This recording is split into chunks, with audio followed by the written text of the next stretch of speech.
Hello everybody and welcome back to the Tiny Fibre Studio. My name's Bex and this is a channel all about spinning and knitting and dyeing and lots of other crafty bits and pieces. Outside of this video you can find me on Instagram as Tiny Fibre Studio and on Ravelry I'm Ibex, but the easiest way to get in touch with me is to leave me a comment down below in the comments section. The reason that I'm doing this video is that I've had a lot of requests over the years to do a review video of my Hanson Crafts mini spinner, which is the eSpinner that I happen to own. I absolutely want to do that.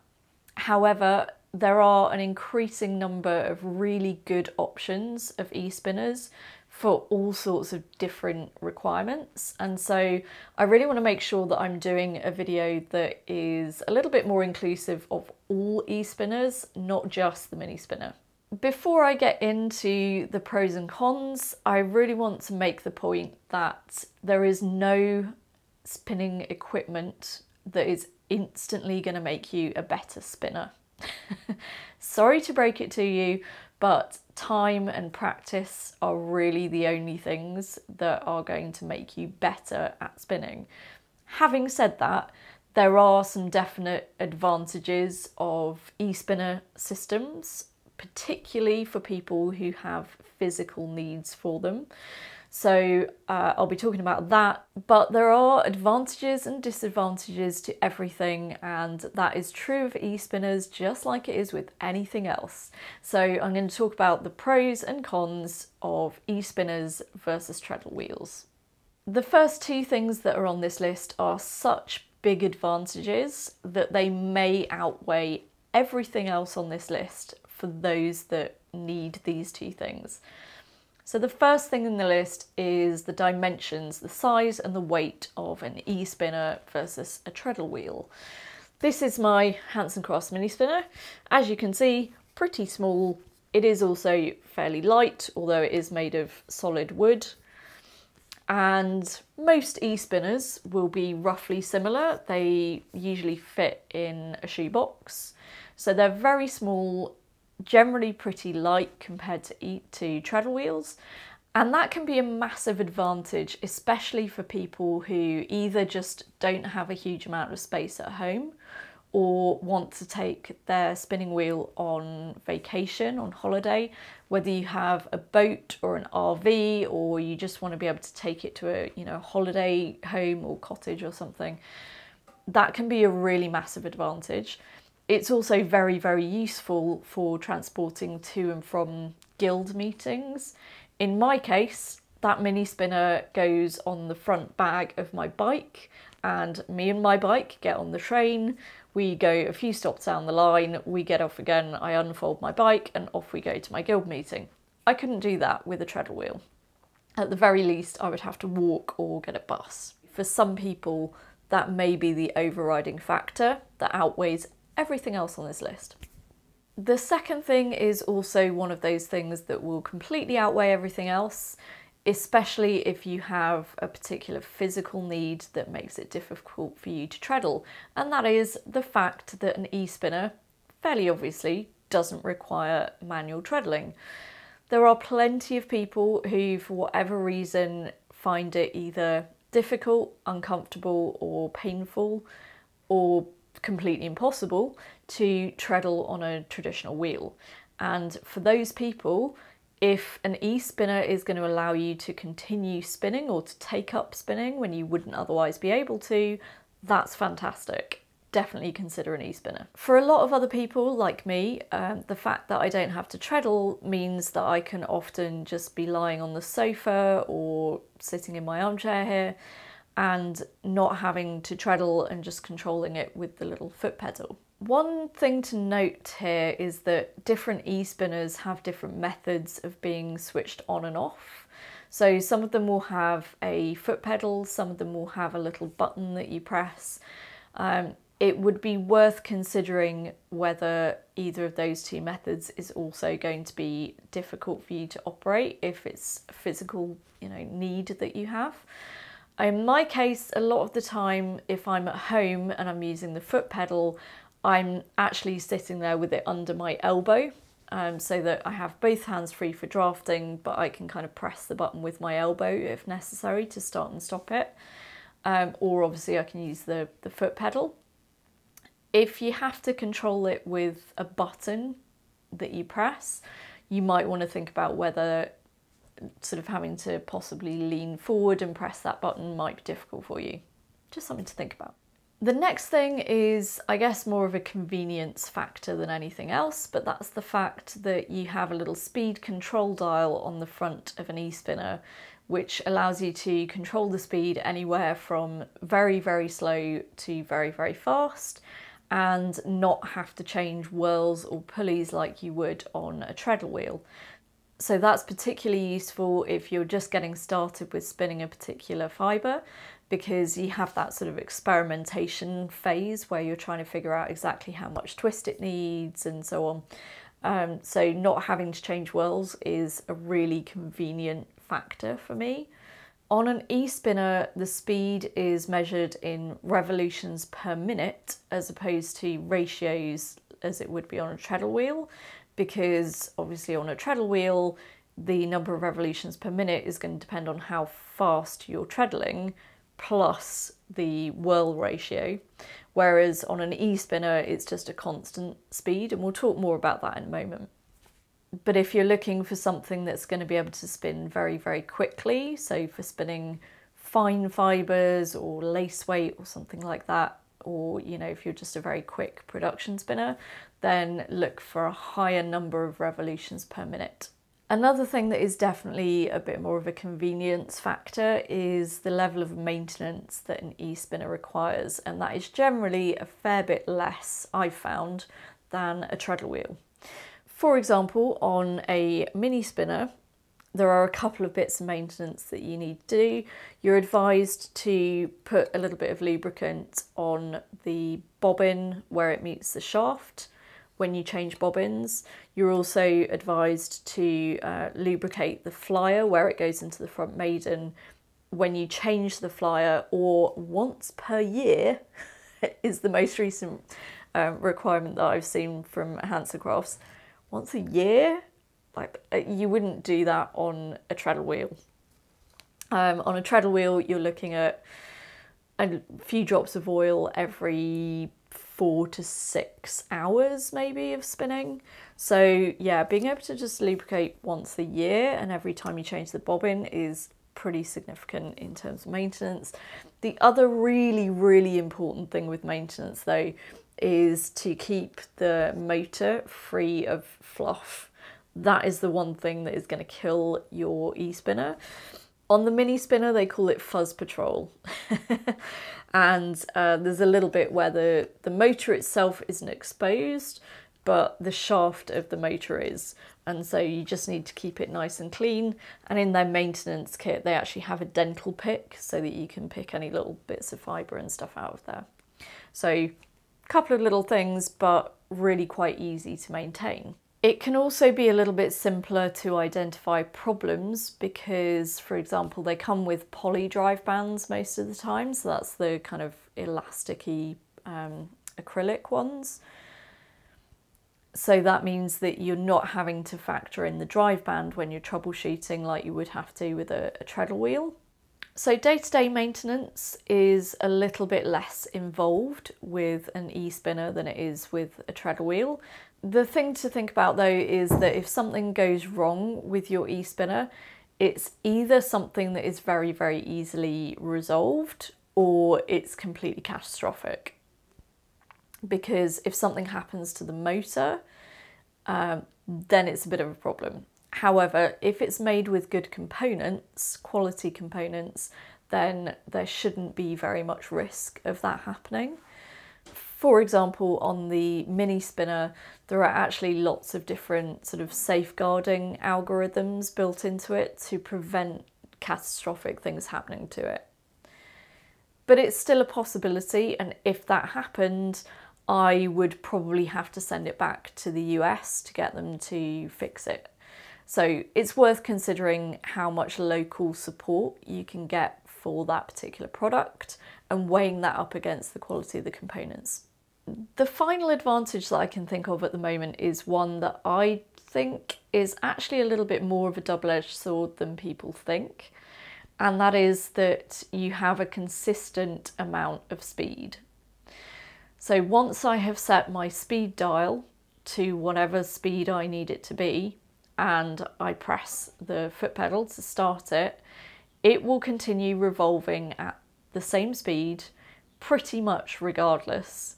I don't generally have to do very much tweaking in terms of the speed of the motor as the bobbin fills up. But that consistency of speed can also be a disadvantage because it's all very well if your hands can keep up. If your hands are moving at a consistent pace as well, then in theory you get a very consistent yarn because you're getting very consistent amounts of twist going in, assuming that your hands are also being consistent in where they draft from.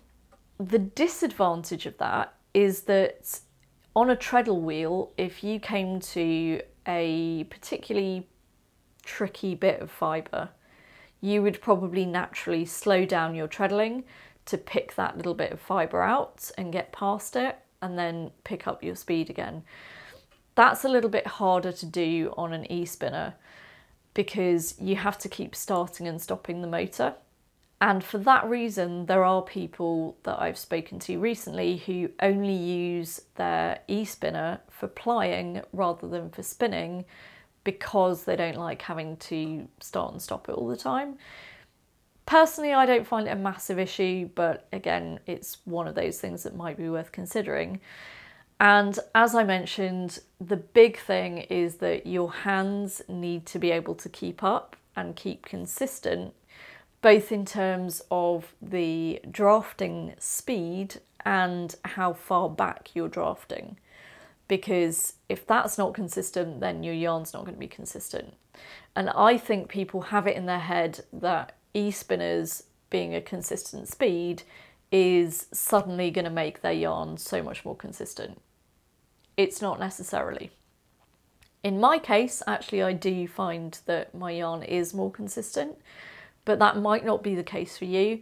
And so, like any spinning wheel, I would strongly advise that you try out an eSpinner before you buy one.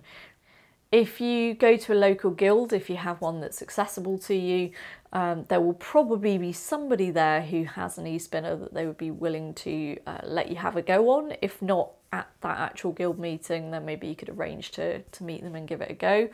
Or if you have a local supplier who is able to give you a little bit of test drive on them, you can try it out there.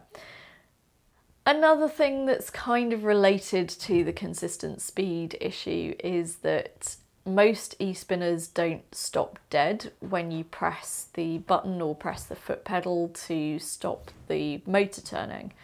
They'll slow down gradually, and that's absolutely fine, except for the fact that if you need to stop it really quickly in an emergency situation, then it doesn't happen. It will still take those few revolutions to actually slow down and stop.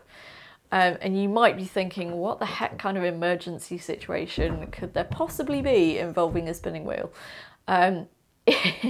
If there are pets or curious children around, then you might find yourself having to kind of keep your eyes peeled a little bit and just watch out for any developing situation that might get dangerous.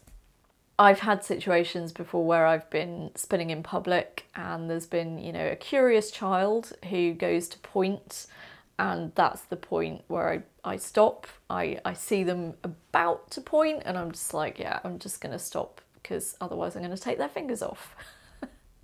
I've never had any particular issue with it, but that is because I keep myself aware of what's going on around me and make sure that I'm ready to stop it at any point that I feel like it might get a little bit too close for comfort. So on to the things that I think of as being more obvious disadvantages of an eSpinner. And the first one is noise. They do make a noise. I have yet to find one that has been created to be completely silent unless you're spinning at very slow speeds. The higher the speed that you're spinning at, generally the noisier it's going to get.